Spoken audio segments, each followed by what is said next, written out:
All right, back to it now with Senator Ron Johnson of Wisconsin.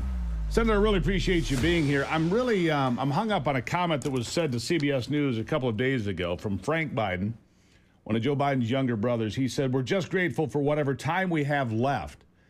That's the kind of comment that is made by somebody who has a relative that is terminally ill. And we've had this strange series of circumstances where Joe Biden resigns basically by way of email, if you will, and then by way of email endorses Kamala Harris, who within 31 hours apparently has earned, and I use that term loosely, all the delegates to go on and be the nominee for the Democrat Party. We've seen a coup in real time. We've seen the president taken out. And here is my point, and something that everybody wants to know. If Joe Biden is not capable of running for president, how can he be capable of being president? He's holding a conversation tonight from the Oval Office at 8 o'clock. I think he should resign. That should be the end of it. What say you? Well, the term you use, bizarre, is correct. I mean, there are reports of, the police in Las Vegas had to clear the way for, to get the president in medical emergency. Nothing has been reported on that. Who knows what's happening here? Obviously, this is laid out, and this is all planned. The fact that Kamala Harris could raise $81 million in a day, the fact that she could sew up all these delegates in a couple days. I mean, they thought this out. They had this all pre-planned. This is all worked out, and they're just waiting for the moment when Joe Biden either in some kind of event in Las Vegas or whatever, you really could lay the hammer down and say, "Hey, Joe, you can do this the easy way, or we can do this the hard way." Who knows? Who knows? Actually, the new number is $230 million plus that she's allegedly brought in the first few days of being the presumptive nominee. Now, some people not impressed. Michael Bloomberg not impressed. BLM not impressed. But this is done.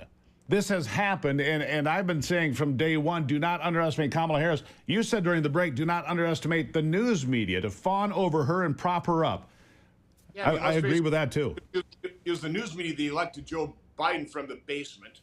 I've been predicting for well over a year that I doubted Biden would be their candidate, and whoever they finally slot in there, and probably the more last minute, the better, so these candidates can't be properly vetted. The media would put on a pedestal, claim they are the new Messiah, and that's exactly the kind of treatment that Kamala Harris is going to get from the mainstream media. It's going to be difficult for Republicans to compete against that. It just will. The media is very powerful.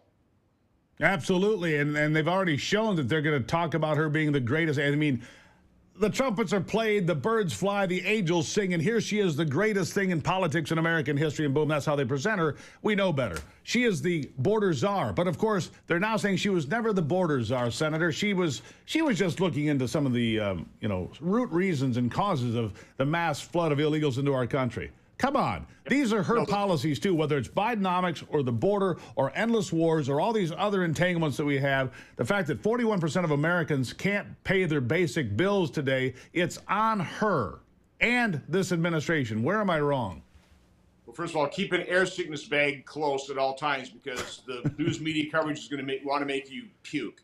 But you're right on all counts. Again, I'm highly concerned. I was very concerned during the Republican convention, all the optimism, the almost, certainty that we've got this thing in the bag. I've never thought that. You do not count your chickens before the hatch. I know the Democrats, they are smart politically. They don't know how to run a country. Well, they know how to run it in the ground, but they know how to win because that's all they care about. They just want the acquisition and maintenance of power, and they're very good at it. So what can Donald Trump, J.D. Vance, the Republicans in Congress do? What can ordinary people do to make sure that this election turns out in a way that helps America and doesn't destroy it? Well, obviously vote. Talk to everybody get them to vote for Donald Trump for Republicans. But I've been chiding my colleagues for well over a year. We can talk about Biden, but talk about Democrat ideology, Democrat policies, Democrat governance. It's Democrat. No matter who they slot in there, it's going to be the same advisors. It's going to be the exact same policies that are destroying this country. We need to run against that, not against an individual. We have to run against really the Democrat ideology and policies. Absolutely. Policies like ending fracking, that should play in Western Pennsylvania over and over. The fact that she made fun of young people should be played on TikTok over and over. I mean, there are things, there's plenty. She gave the Republicans plenty of ammunition over the last few years, that's for sure. But again, it's their policies that are destroying this country. So focus on those. Then we can't be accused of taking this thing personal. Their policies are destroying America. That ought to be an easy case to make. Yeah, it should be. Senator, I greatly appreciate you being here. I know you're busy. I know you've got someplace you have to run to. So thank you for taking the time. Senator Ron Johnson of the state of Wisconsin. We'll talk again soon, my friend. Thank you. Stay well.